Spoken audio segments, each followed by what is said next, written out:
I want to continue this old media, new media conversation because I was interested in Jeremy's perspective, looking at this from a 20-year-old journalist's perspective, or someone who aspires to some of the beliefs in journalism anyway, or has seen some things that have shown an evolving media. But the answer to Mike's question from before on why I would get lumped in with old media, it's because I'm 55 years old. And how do I keep up with the young bucks in a difficult game when the gambling money's involved? I give you Thursday Thunder. I was told by DraftKings through intermediaries, because I try to have them not talk to me because I deeply, deeply want to be left alone, that our last Thursday Thunder lacked information and enthusiasm. I thought that's the joke we were doing. I was informed. It also hit, by the way. No, but It hit? Look, I was embarrassed yesterday by the general lack of enthusiasm around here. Like, people weren't even doing nobody was trying. I know it's a different segment, but I'm saying when we are not very cleverly disguising programming that has a lack of interest in it, and then the picks are not creative or enthusiastic, and it goes, okay, it's the spread, and that's all we've got. I thought that's the joke we were going for. I was told DraftKings wants something more serious. So morsels of information as to why we are picking this Thursday Thunder is what we'll deliver as soon as I find out what it is. All right. Well, the last Thursday Thunder did come in, and Juju picked it, and he was 3 for 3. It was a 3-leg parlay. Juju has done this correctly. Juju has won a couple of these, and he's pouring in thought and research into them. Thursday Thunder is sponsored by DraftKings. Stay tuned because you'll hear more about DraftKings and all it has to offer throughout the show. DraftKings, the crown is yours. But this is different. Juju is the one who picked this Thursday Thunder as well. Okay, but what I'm saying is against the spread. My point is, look, if I'm going to get reprimanded. We got it. Totally different segment. They're the same. No, they're not. That one is against the spread. This is a parlay. Thunder. It's a 3-leg parlay. It's a parlay. It's And there's a doubleheader on TNT tonight. Our friend Stan Van Gundy calling that first game with the Warriors at the Knicks in New York. That should be a really fun game between two teams that are playing pretty well. Steph always plays well in the Garden, too. Yeah, and the Knicks, they haven't been playing well as of late. So, the first leg of our parlay, Steph Curry over 26.5 points tonight in New York. The marquee player at the Mecca national TV game. This is where the stars shine. And I'm going to make it abundantly clear, guys. I did not make these picks. I am not gambling here. NBA, I am not the one doing this. We have the Heat at the Nuggets tonight in Denver. And this should be a great one. Look, it's a rematch of the 2023 NBA Finals. You're not going to be a homer here, are you? Not enough people. I'm not making these picks, Dan. I can't be a homer here. Potential finals rematch. I'm not making these picks. You're not going to frame it. I am not gambling. Jimmy Butler over 19.5 points. It's that time. It is that time. It's that time of year, Dan. You know what time it is? It is time for Thursday Thunder. Which it's a time. No. It's a time when Jimmy Butler cares about basketball. Different. Revenge on his mind. Ball out, boy. And the last leg, Bam Adebayo over 2.5 assists. Oh, low key. Not enough people talking about it. He's back. I saw that Kendrick Perkins is saying that Sabonis is MVP-worthy conversation. I'm like, did you not just watch him play against Bam? Did you not just watch what that looked like? The disrespect for Bam Adebayo is palpable. I just don't think we know how to measure defense is all. Sabonis is really good, though, to be fair. He is. No, but we have no idea how to measure defense. Dan's right. But with Bam, as you know, is a question of the postseason. Yeah. And which he was the leading scorer outside of Jokic in the NBA Finals. Are you going to have that dog in you, literally? Or are you going to try to go through the motions and make me convince that you have that dog in you? He did it all last year. Hold on a second. I don't want to have another Bam Adebayo conversation. There's plenty of time. It's not time for that. Right. Whatever Jimmy Butler's saying, it's not that time. It's not that. That could be 2 months from now. I don't want to do it again. And I want shock collars on culture. I do. I want somebody. I didn't say it. I want people to get zapped whenever that word might lower the team morale part of our report. It also says card, culture on our tees for the show on DKN. Now Rampant Gasbaggery has made an appearance. I told them I didn't like that, and I told them to take it down.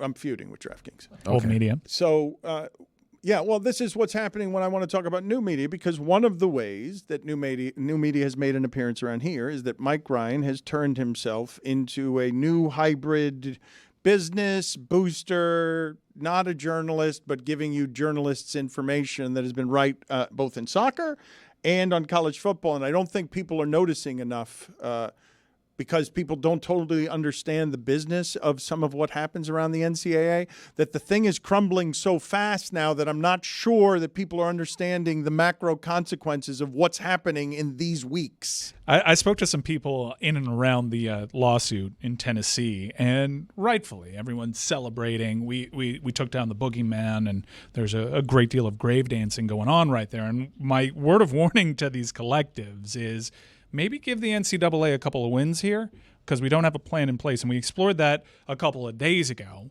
as it pertained to non-revenue sports. The NCAA is presently the governing body that is keeping those things going. And if the NCAA dies because no one has respect for its rules, what is to become of the non-revenue sports without a governing body? At the very least, it gets suspended for a while. Now, a lot of non-revenue sports in college athletics, a lot of them are women's sports. Title IX offers some protections and guarantees. But what if this ruling still has to take Title IX into account? What does that mean? How does it get interpreted? What if it no longer becomes the interpretation of you have to have an equal number of sports for women's as you do men? Now, with this NIL ruling, you have to give the same amount of NIL to women's sports. Watch how quickly that undoes the sport. And the way that I think it undoes it is you have these schools realize they can't be in this game anymore, because there is no way we're going to give the women the same amount of money as we give big-time college football, right? That's not even going to be a consideration. And Notre Dame's athletic director has actually hinted at this. I think, you know how you've said this is not really, it's amateurism. It's minor league sports posing as minor league sports when it's really professional. Full-on licensing of these brands because they have so much brand equity. Notre Dame Fighting Irish gets licensed out to an entity. And if you've seen the landscape of sports, you may not like the entities that creep into college athletics, or at least the branding that you recognize with college athletics. So my word of warning is you got to give this governing body some wins along the line, because I don't think the administrators, from the ones that I've spoken to, are really prepared for how far this can unwind and how quickly it can happen. There aren't a lot of forward-thinking people in sports administration in this country, especially in college athletics. They are not prepared for a governing body to just disappear. They are not at all. Are you ready for Notre Dame Fighting Irish football brought to you by Saudi Arabia? It can happen, and maybe I'm sounding like an alarmist. Maybe I'm the scientist in Independence Day warning you of an impending doom. But this thing can really unravel, and as we've seen in this country over the last few months recently, if you're going to open certain laws up to interpretation, including Title IX, this can go a way that you're not fully prepared for. Remember that capitalism conversation we were having yesterday, Dan? Yeah. Well, I mean, okay.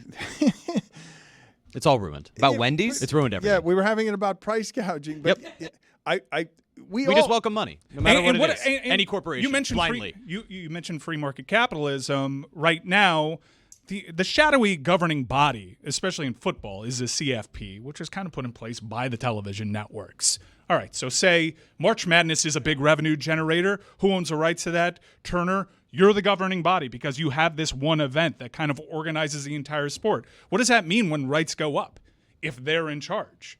I think ESPN, it's a very confusing deal with the CFP and their rights coming up. And is this a true free market for this, considering how invested ESPN is in the sport? It's in the immortal words of Jose Canseco, Dan, this doesn't just open up a can of worms. It opens up a can of anacondas. Whoa. The immortal words of Jose Canseco. It'll never die. That is anarchy. And I've been rooting for the NCAA collapse for a long time, but it is one of the great luxuries of the critic to be able to criticize when you don't have a solution in place. My anaconda done, my anaconda done, My anaconda don't want none unless you got bones on. I feel like he was getting somewhere poignant. Yeah. He's right about that, by the way. Chris Cody, what you just did is you just heard the word anaconda, searched it on the computer. Is that not the job? No.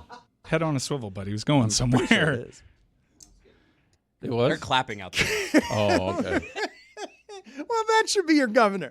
Sure. Yeah, sure. That's and a reaction a from good idea. John Reed. That's a Yeah, good no, idea. That's a good idea for you. Cynthia. I'm excited about this. We told you about this yesterday. I believe it's the greatest set of spins in the history of The Price is Right. I don't believe you can do better than these 3 spins. Tyrone Jones is the master of this, but let's introduce him in the way he's used to being introduced. Let's introduce him the way that The Price is Right would introduce him. And Tyrone Jones! Come on down! All right. He is, You are the first 4 contestants on The Price is Right. This back row was hard. Yes. Thank you, Tyrone, for joining us. Let's play the set of Mike hasn't seen this. The rest of you saw this yesterday, but Mike hasn't seen this. These are the 3 greatest spins in the history of this. He's got to beat a 90 and a 95. He's got to get to a full dollar. The 2 people in front of him have 90 and 95. These are the 3 greatest spins. My mom, my brothers, my sisters, my nieces, my nephews, and all my friends I met today on the way here. Thank you. Thank you. Oh, man. Oh. Just to taunt you. It's just a Taunt me. Right. 5 or 10. All right. 5 or 10. I mean, sometimes it just... I mean, hey, it's okay. I'm glad I got to be here regardless of whatever. Good. But guess what? You just got a dollar on the wheel. Oh, my goodness. So that's as good as that can get. It's not going to get any better than that. That's the best it's going to be, right? No, of course not. He gets another spin after that. We're going to go through this with him, but he somehow gets another spin after that. You only get one. I'm sure you would have been satisfied with just this, correct? You would have been thrilled if this had been the end of your day. Oh, yes, of course. I was just happy to be there. I really was. I really was. All right, so turn up the rest of this. In it right now. You got $1,000. You're on your way to the showcase. And now you get an extra chance to take money from us. 1 spin, 5 or 15 gets you $10,000. Dollar gets you $25,000. Good luck. Good luck.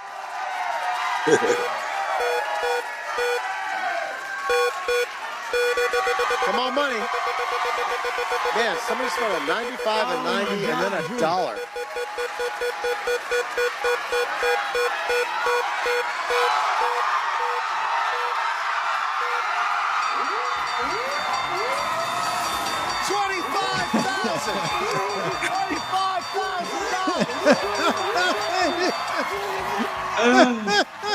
$25,000.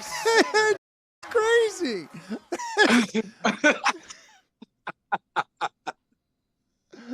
Oh, man. So explain, take us through it there. It didn't even look like you wanted to look at the last spin. You were already euphoric, right? Anything at that point is bonus. You're not expecting any of that. I never would have thought that would happen, you know. Of course, like you said, with the 95, you like, oh my God. But if you look, I mouthed to my wife in the crowd, I said, I still can get $1. You know, I'm like, I still can, it still can happen. And next thing you know, I hit the dollar. So I was totally excited. But that 25,000, that really blew my mind. Like, but if you look closely, before I spent the second spin, I looked up and I said a prayer.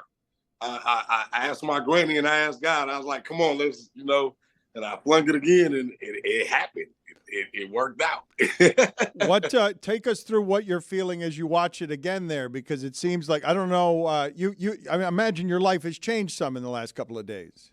It's just, I'm really, I've been going through a lot the last couple months. I lost a cousin, a grandmother, a aunt. My mom's going through health problems right now. So to just go there and meet all the people before and make new friends and get the life and the energy, I needed that. it didn't matter if I won or not, just to go there and experience it, because I used to watch it with my grandmother. That's who I had on my shirt.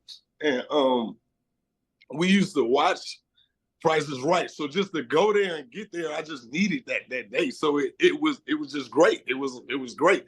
And to watch it over and over, and all the blogs, and to read all the comments of how people said I touched their life and I made their day better, and I made them smile and they cried with me. And, you know, that's the win. That's the win right there.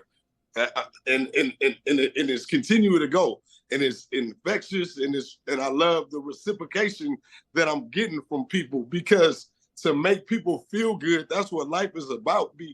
We so detached from reality right now. We barely have a conversation with people, and just to say hello to somebody or speak to somebody can make things better for that person, just that for that moment, you know. So just to be there is just great for me.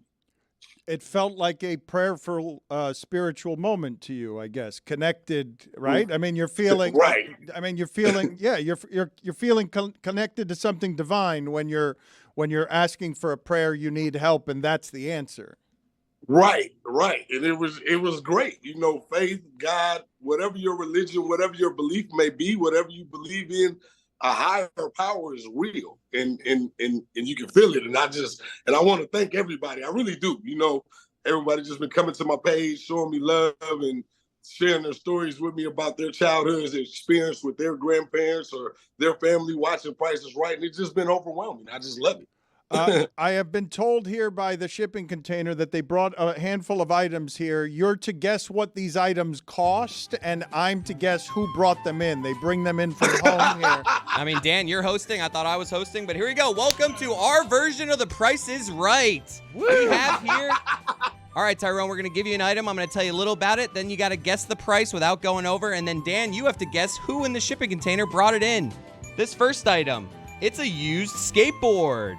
This micro cruiser is designed for beginners aged 3 to 5 with a concave design, a tapered shape, and a round kicktail that guaranteed a versatile performance. Make other kids around the block jealous with this rude boy skateboard. Tyrone, what's your guess? $750. That's the ding that he guessed, and the answer, you are... I just realized this is a really easy game for him because he just has to guess. He just doesn't have to go over. He's not competing with anyone. That's correct. It is $25. It's not even close. But you're a winner. It's not even close. No, it's not even close. He's terrible at this game. 3 times more expensive. Now, Dan, who brought in the skateboard? This is a real game. Well, you all have girls, and I don't know. I'm going to guess this is Chris Cody. It is not. It is Roy. You said it was used? I mean, that's just what it says on my sheet. You were that's hiding. wrong. Whose is this? It's mine. It's just not used. I don't know why you said it was Are you going to use it later? If I gift it to you. All right, number 2, Dan. We have a brand new bottle of Tinactin. Really? Are you showering without flip-flops at the gym again? Have your see-through baseball pants been giving you jock itch? Ringworm? You want medicine that acts tough? Boom! Tough acting Tinactin. Tough acting. Tyrone, what is your guess? It's used. It's No, brand new. Brand new. It's in a bag. Look, I'm gonna It's guess. brand new? No, it's a good question you're asking because I think it's purporting to be brand new. I think we're asking you for a price at brand new, but I'm pretty sure Mike Ryan brought this in from his shower or his medicine cabinet. I don't think it's brand new, but it's supposed to be. Accusatory. You think that's mine? Tough acting, Tinactin, $10. $10. He got it right again. The price is $13. A lot more expensive. I mean, you guys. Now, Mike. guys- Dan. Whose is it? Wow. I mean, it's Mike Yeah, Ryan's. it's Mike's. I mean, That is my and tough he acting just- Tinactin. He just took it out of his. I mean, Please give it back. Whose was it? This guy right here in the red hat. There, he's Acting disgusting. Tinactin. I Mike, bought it in what's going bulk. I on, actually man? got a better deal. That price is wrong. Tyrone, you were saying we interrupted you as you were going to roast Mike. I really wasn't going to roast him. I was just going to, I hope everything gets better. You know? Okay. It is getting better. All Thanks right. to, boom, tough acting to All acting. right, we got this here. We got, All right, our next item, it's a pinwheel cap. Oh, that's nice. This I like that. stylish dad hat blends comfort, style, and a rainbow colors with a scalp full of whimsy. Spin that propeller at your, oh God, whatever. It's a hat with a propeller on it. All right, what's your guess, Tyrone? $6.75. He's good at this game, folks. Yes, It is $15. no, that's not good at the game. He's terrible at the No, game. he's great. He's But a great it- dad. but Whose hat is it, Dan? Wait. Oh, wait, go ahead. I'm just trying not to go over, right? Yeah, Yes, you're good, that's dude. all You're 3 for doing. 3. You're Yes. crushing it. You could win this game by going 10 cents each time. We didn't and really you would- think that part out. $1. This is Jeremy. Tony would never wear such a thing. That is my hat. Woo! All How right, dare we're having fun here. How is a tough great acting guess. to Let's acting go. so easy? All right. Easiest guess right Judges, there. do we have time for one more? We do. We're going to do one more. And Dan, it's a garment bag. It's a delightful garment bag. Are you sick and tired of changing out of that uncomfortable wrestling costume into the same old rumpled brown shirt? Blah, blah, blah. It's a garment bag. Tyrone, what's your guess? $30. $30 is the guess. Let's see if he's correct. Yes. He gets it right again. Amazing. It is $46. Dan, whose bag is that? It's Tony's bag. It is Roy's Oh, bag. my God. Wait, Oh, Roy yeah. had 2 Whoa, items. Whoa, trick question. What happened to my item? Yeah, where's guys- my... where's Cut for mine? time. you guys fooled me. You guys tricked me. Tyrone, it was fun to watch. Has your life changed much over the last couple of days? Are you feeling you're feeling extra special and connected to good things? I really am. You know, I just feel good. Like I said, I'm filled up with all the love and the energy from everybody, and I like it and I appreciate it because I'm a happy person. I feed off of life and good energy, so it's like a total refreshing for the year. Congratulations. It was fun to watch. I hope they You don't. know what else can leave you feeling totally refreshed? Wow. Boom, boom, tough acting to acting. Acting to acting. Tough acting to acting. Boom. It won the segment. I mean, you didn't even try. You didn't even try. You brought in The from your smiles house. across people's faces is not something you can manufacture when you bring out the tough acting to acting. Many people hadn't thought about tough acting to acting in 20 years. That's a winner. That segment, by the way, works because of that good man's charisma Yes. and He's feel awesome. good story and my tough acting to acting. Mostly him, though. Elon Musk has written on X, put, quote, never went to therapy on my gravestone. Don't you love it when people wielding that kind of power are proudly not introspective? By the way, it's X, formerly known as Twitter. You gotta say formerly known as Twitter every time you say X, by the way. That's what everybody else does. You didn't say it the second time. The artist formerly known as Twitter. Draymond Green was talking about this the other day, that he had to be talked into it 1,000 times, as if therapy's a source of shame, as if needing some help to give someone you trust some vulnerability so they can give you some tools to better understand yourself and how your patterns make you interact poorly with others. Like therapy as a weakness is The interesting. conservative market correction is wild to behold. No, we're not going to take you back to like 2010. We're going to take you back to the 1950s. Also, like they just like really want us to make children in the worst way possible. Yet in some states, like suspend IVF. It's confusing.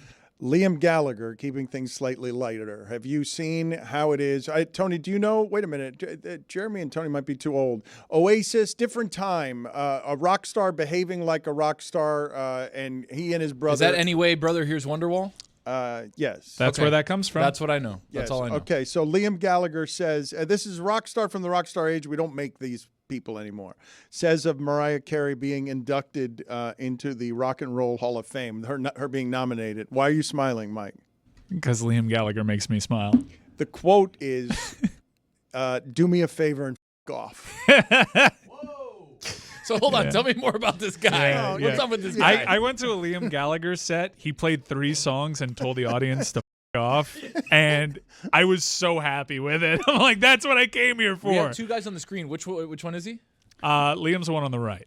Noel's the one on the left. They famously fought. Their story is great. They're just totally out of control, and it's And they hate each other. They brothers. There's so much money there available for them for an Oasis reunion, but they just can't get along for And he it. says that of Mariah Carey, while Paul McCartney says this. Foreigner, not in the Hall of Fame.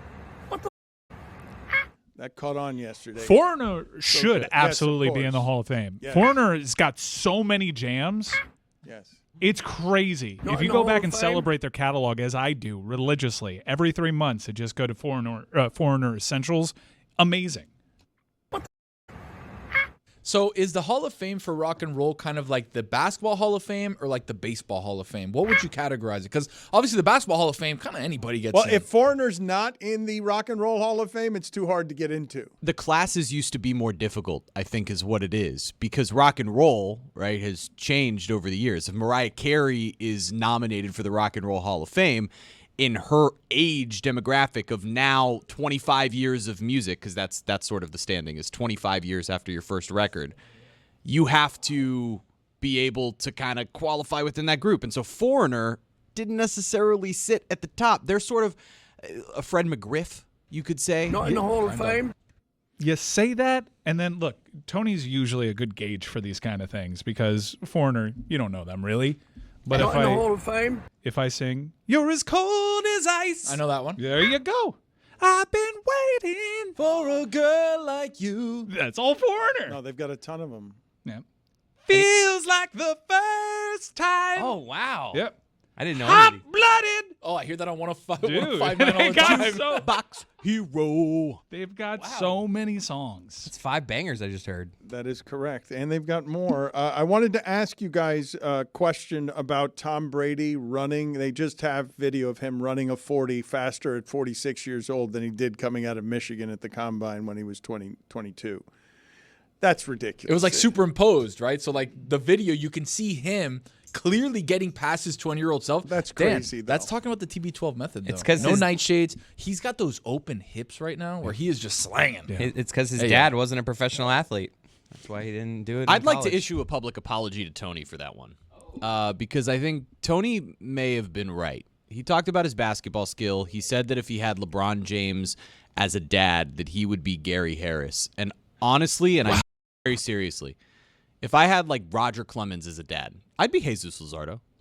Oh, come on. What do you mean? What are you apologizing for? But I was right, Dan. He was right. No, you know what? that- The training regimen for a great athlete, it takes you to the next level. And look, I'm not disputing. What are you guys talking about? I am not disputing that to have LeBron's trainers as an average person would make you better. But not at- average.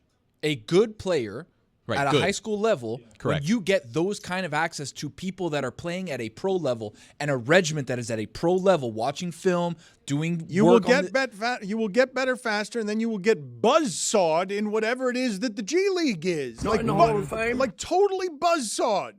I think you're wrong. Respectfully, Dan, you're wrong. yeah, respectfully, Dan, I'd be an Respectfully. ace in Major League Baseball if I had Roger Clemens as a dad. And you should listen to Tony because Tony opened our eyes back here to something we had never considered, and it makes me see him in a totally different light as it pertains to the badaeup. So when Greg did the Hee Haw 3 badaeup, and we're probably going to get some audio of it now, I thought Probably. that for whatever reason, as the computer's buffering, I thought for whatever reason, when he did the Hee Haw 3 badaeup, I thought badaeup was a shortened version for batter up.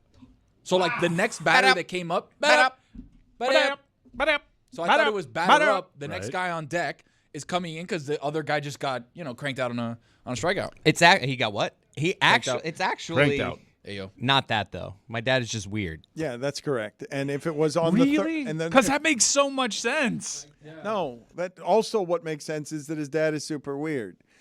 I did want to talk to Jeremy and Mike specifically about what they were saying about new media versus old media, because it's all changing now. The landscape is all changing. And one of the things that Mike was talking about is that Bill Simmons might be old media to Pat McAfee, but Bill Simmons is a digital pioneer, just like Pat McAfee is a digital pioneer. The whole atmosphere around all of this stuff is changing, and I do understand why anybody would be threatened by athletes coming into the workspace and trying to wrestle away with their competitiveness, especially about people clinging to journalism, people clinging to their precious journalism.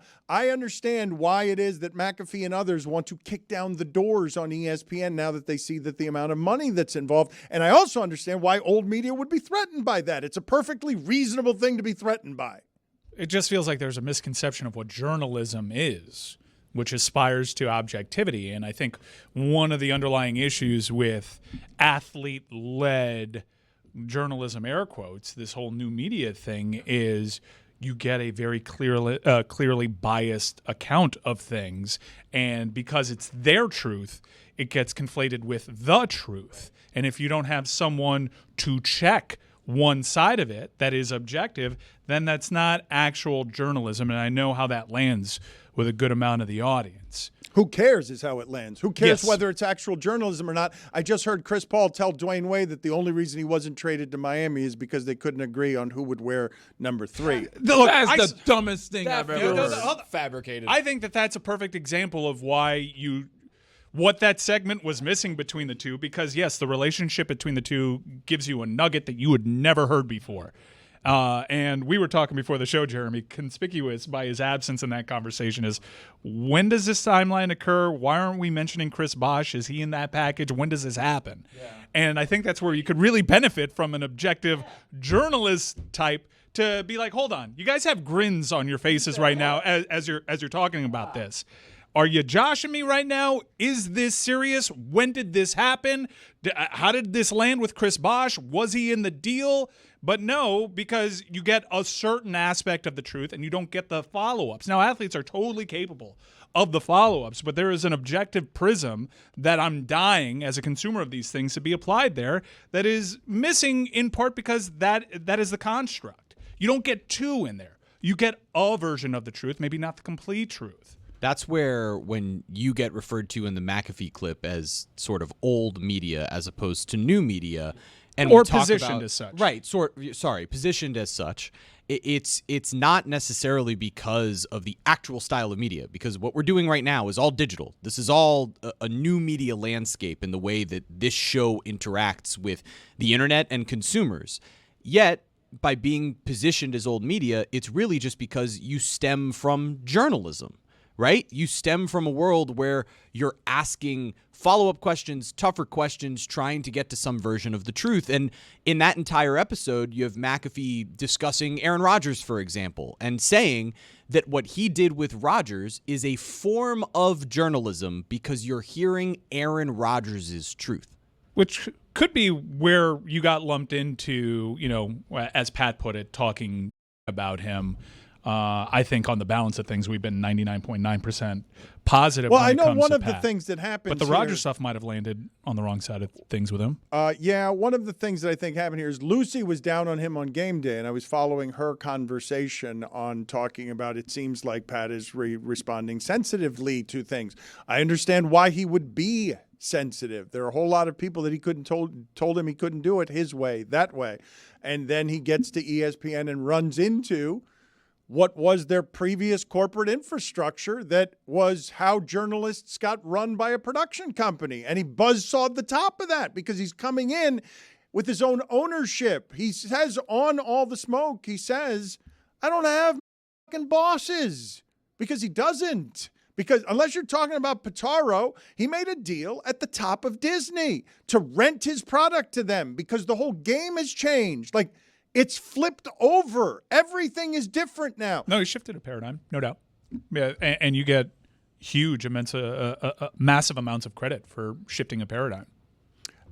Mike's right in terms of journalism sort of changing in the way that athletes are capable of asking these follow-up questions. We've seen athlete after athlete be a part of ESPN for so many years, where they sort of came to the middle on journalism principles, where the journalists had to come down to the entertainment side. But now what you're seeing is, hey, let's just josh around and not really have any follow-up conversation. Two joshing around references. No. Well, part of the argument was that, like, if they do a documentary on Aaron Rodgers, the access that I'm affording America to, that's going to be in the documentary. Right, a slanted documentary produced by Aaron Rodgers, is, probably. Is that not journalism? And some might say, no, not actually, but, you know. I will tell you. It's subjective at this point. That all of us having more access to more information serves everybody. And I will also tell you that Matt Barnes and Steven Jackson and Shannon Sharp will all get better at interviewing. They will make mistakes, and they will get better at checking people as they learn how to do this part of their jobs better.